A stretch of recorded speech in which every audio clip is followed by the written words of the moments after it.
There's no going back now. What up, everybody? So I was supposed to give you day number 3 of VidCon right now, but I can't do that yet, and there's a reason behind it, which I'm about to tell you. So grab some popcorn, grab some chips, go take a little number 1 or 2 in the bathroom, and then come back and get ready for this serious talk. So, by the way, the reason I decided to be open and honest with you guys is because when I posted the video about my depression, I actually felt so much better. Like, I didn't feel worse. Y'all made me feel comforted and at home, and it felt like I finally had a lending ear and somebody to talk to and somebody to hear me out, and it took a lot of pressure off my chest. And this thing right here has been a burden in my life for over a year now, and it's been ruining my life, but it got much better. But, you know, I feel safe giving you guys my secret. It's odd that I've had this relationship with millions of people around the world, but it's what my life has become. So thank you for being my ear. When I first moved to Los Angeles, I didn't have nobody. I didn't have Ahmed, I didn't have Waji, I didn't have Kais as my roommate at the time. It was just literally me by myself. So this little kid, big city, big dreams, came out here, la-da-da, whatever. When I was first out here in Los Angeles, it was rough, man, because I didn't really know what I was doing, and I still don't, because I'm still in transition. But I literally just didn't know how to occupy my time every day. I had nothing to do at home, and I had nobody to do it with. And to a lot of people, that's chill, but when it happens every single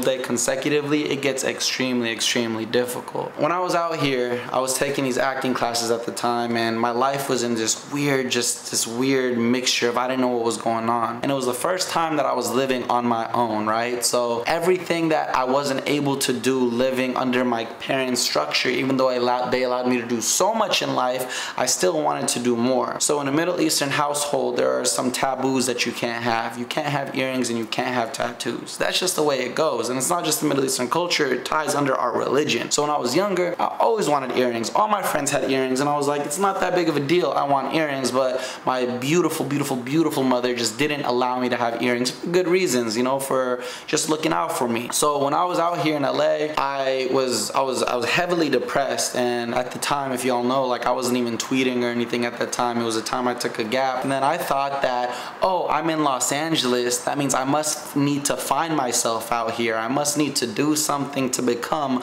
a man, become an individual, become myself. So in this barbershop that I used to go to, everybody in the barbershop was like fully sleeved tattoo, had earrings, dressed up in their own personality, and it felt like they knew who they were as people. And I didn't know who I was. I didn't know who Yousef was. I was confused. I knew who the internet thought I was, but I don't know who I was as a person. So because of that, I told myself, you know what? I'm gonna get earrings, because if I get earrings, I start morphing myself into who I am. I start having music tastes and all this stuff. I thought it like fit my personality. So one day I was sitting in acting class, and I all of a sudden got up and I left. And then out of nowhere, I wandered to Venice Beach, and then I was like, you know what? I'm gonna get my ears pierced. Today's the day. So I walk into Venice Beach. I tell them I want to get my ear pierced, all this stuff, and then I also noticed that they do tattoos there. And I was like, oh my god, tattoos, like, oh my god, everybody got tattoos. For whatever reason, for whatever got into me, for whatever happened at that moment in time in my life, I asked to get a tattoo. So I got a tattoo that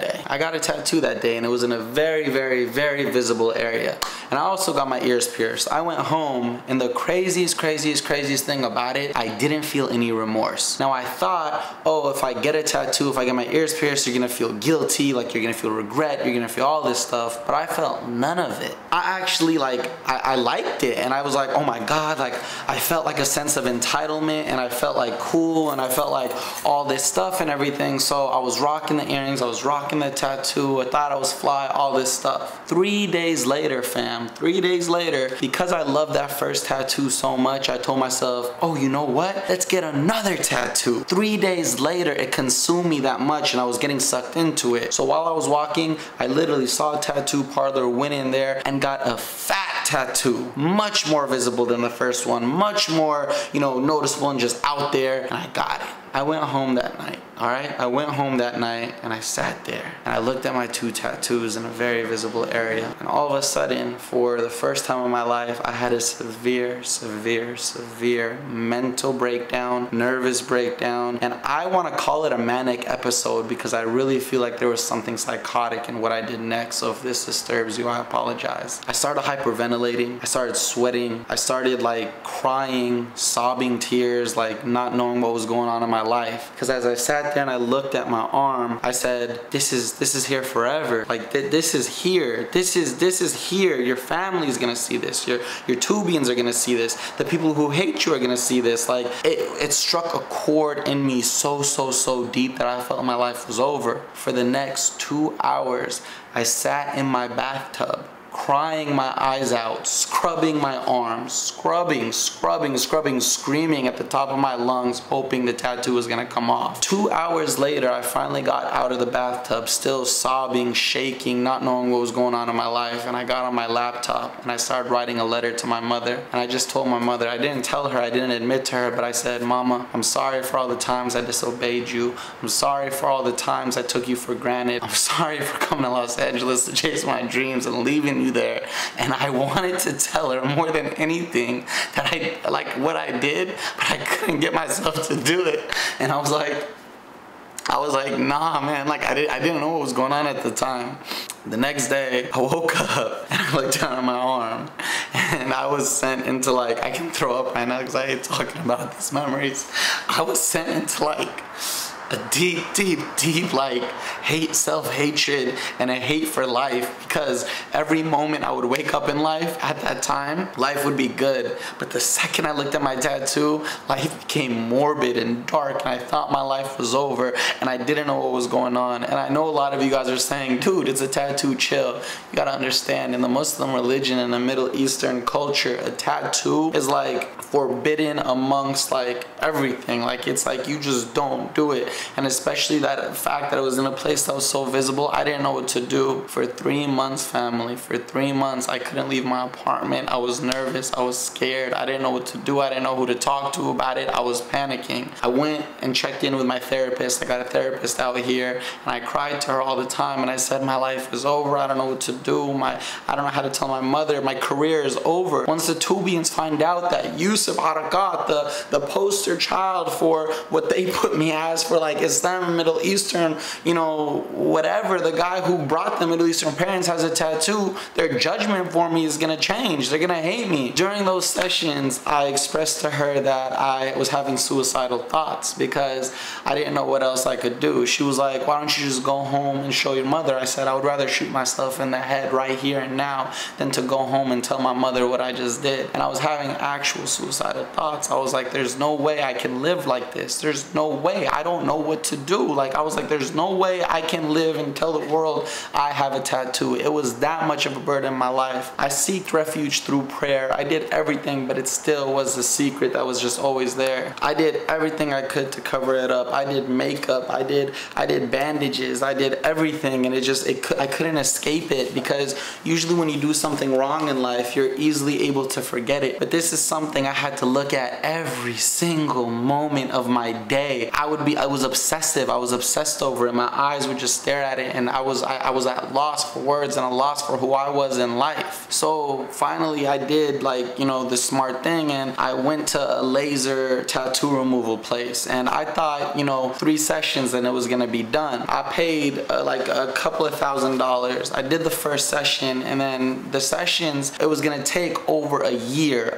to remove. That sense of hope that I felt knowing that I was gonna be able to get it removed was completely shattered. So I immediately went onto the internet and looked for another place. I found another place, and I went into the lady who promised that she could do it in half the time as the other treatment, and she told me she can, but the lasers are gonna burn my skin color, and it's gonna like change my skin color, and she can't do the lasers on me. I shut the door and I looked at her and I said, ma'am, my life is in your hands. If you don't allow me to do these lasers, I'm gonna walk right out this door and end my life right here and now, and I'm sorry for being that deep on you, but that's exactly what I said. And she stared at me, and I saw the feeling she was feeling in her eyes, and she said, okay, you know what, whatever you want. So we started doing the sessions. After the first session, I saw, like, you know, your skin gets bubbly up to here, and then you rip your skin off, and then, you know, it gets a shade lighter. I've been doing those sessions since last year. The tattoo is still there. The sessions, the half sessions that she said, so I did 7 already, it's still completely there, and it's still noticeable. So it didn't happening half the time, so I still need another 7 sessions. I still haven't told my family, and they probably found out through this vlog, and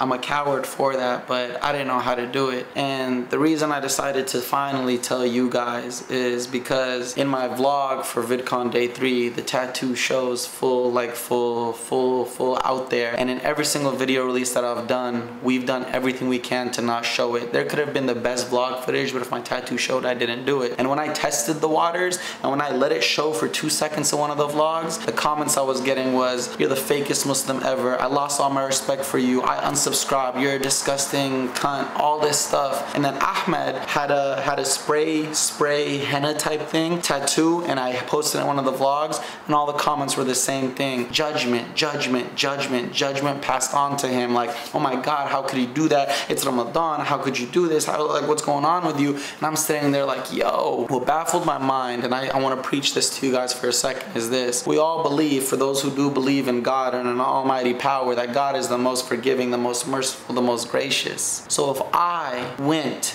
by myself to my prayers and I repented to my God, and I went and I started getting these tattoo removals, and the tattoo is gonna be gone, then why, as humans and as individuals, instead of understanding that, why pass judgment? So I ask you and I beg of you, instead of, "I lost all my respect for you, you're a fake Muslim, you're disgusting, you're this and this," please instead pray for me. Pray that the tattoo gets removed faster. Pray that, you know, that it's gone. Pray that it doesn't cause me anxiety.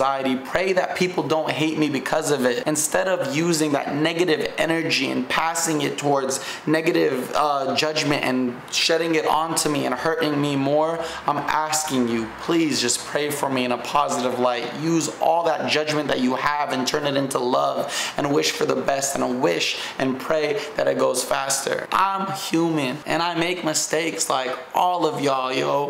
Just because we sin differently doesn't change the fact that we all sin. So the fact that, you know who I am, you've gotten to know me, I'm showing you who I am in these vlogs, you've seen my videos that have allowed me to gain your respect and all that stuff. So all I ask is, don't change your opinion on me and all of this stuff because of a mistake that I am getting taken care of, because it doesn't say who I am as a person, and it's so annoying because it doesn't label me as like my mistake. I'm greater than my mistake. All right, so that's all I ask of you guys. And in my vlogs and everything, I want to be able to wear a regular shirt. And everyone's always asking, why are you wearing sweaters? Why are you wearing jackets? Because I'm hiding this shit every single day of my life. I fucking hate it. I know I'm a depressed emo ass dude on YouTube, but it's because I got so much shit and I'm always trying to hide it to cater to whatever your guys' vision of me is, and it's not. I'm not fucking perfect by any means. I'm fucking human, and I want to wear a regular t-shirt and not get judged on it for fucking hours. Y'all know me. Y'all know I'm bigger than that. So all I ask is, when I post these next couple of vlogs and when I reveal it to the world and everybody starts saying that they lost their respect for me and that they hate me and all this shit, just see the person who I am and just know that I love y'all. And it is what it is, all right? I love you guys. Thank you so much for being the ear to my life. And I know normally I shouldn't upload it like this, but fuck it. This is how I'm feeling. I've been harnessing these emotions for over a year now. Over a year now, I've been harnessing these emotions and getting myself to not think about it and hiding it and wearing sweaters on tour and wearing sweaters in the sun and everything. But I don't want to have to do that anymore, all right? So that's it. My name is Yousef God, and shocker to the world, I'm human and I make mistakes, and there's a lot of stuff that I do that I'm not happy with, but I pray that I become a better man. Thank you so much, and I'll see you tomorrow.